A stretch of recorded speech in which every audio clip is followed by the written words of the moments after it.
Okay, so we had a great question today. What is VEGF? So I've listed that. Vascular endothelial growth factor. This is from Wikipedia. It is a signal protein produced by many cells that stimulate the formation of blood vessels. It's an important protein involved in angiogenesis, which is the growth of new blood vessels from pre-existing blood vessels. This is a normal part of our day-to-day living. If you go to the gym and you've ever been sore, that soreness is a result of a lack of oxygen, a hypoxic environment in your arm produced from an overconsumption of oxygen as you're working out. Those muscles did not get the oxygen they needed, and therefore you feel that with lactic acid buildup and sore muscles. So the body responds to that by growing blood vessels so that should you do the same exact thing again, you would then have the sufficient oxygen supply to those muscles to enable the body to meet the demands placed upon it. In cancer, this is part of the body's natural response to an oxygen low environment. Again, hypoxia is low oxygen. The tumor microenvironment, using the Warburg effect and fermentation and the surrounding stress tissues, can produce lactic acid as part of this normal stress response. So as the cancer is starting to grow, it produces these proteins which stimulate connection to the arterial and vascular network. And what that does is that now gets it integrated with the blood work system.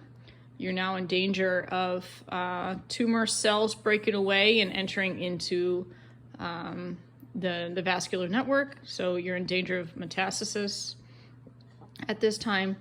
And the tumor, again, is connected to the blood work. So whatever nutrients you eat are there for the cancer to absorb and use as well. So this is a critical component in the life cycle of cancer as it goes from a small cell or group of cells into a clump of cells. And this is one of the hallmarks of cancer, is angiogenesis. And that is executed through the VEGF growth factor signaling. And that is why they put many of you on Avastin. Avastin is a VEGF inhibitor. It's supposed to block angiogenesis, block the growth of new blood vessels from pre-existing. That is also where many of the side effects come from. That's why there's so many gastrointestinal issues, is because we have a number of areas in our body that need continued, I'll say, growth or maintenance of blood vessels, like your gut.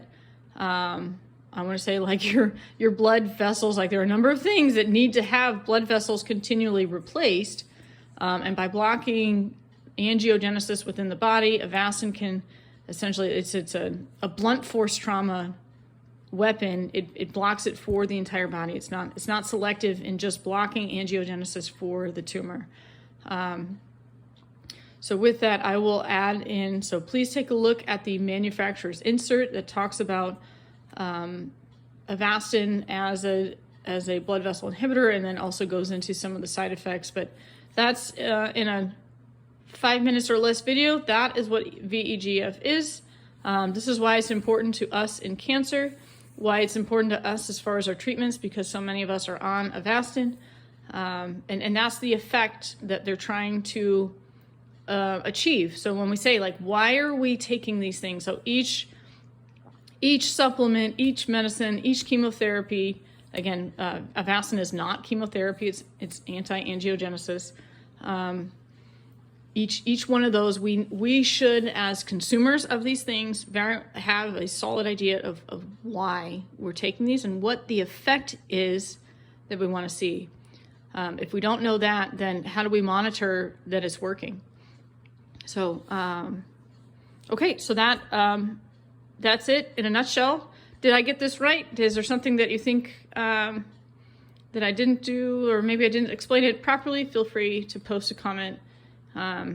This is a one shot. I'm not taking multiple shots. I don't do tons of takes on these, so I'm just going to put this in the group, and you guys do with it as you please, and feel free to comment on what you think. Okay, thanks, ladies. Bye.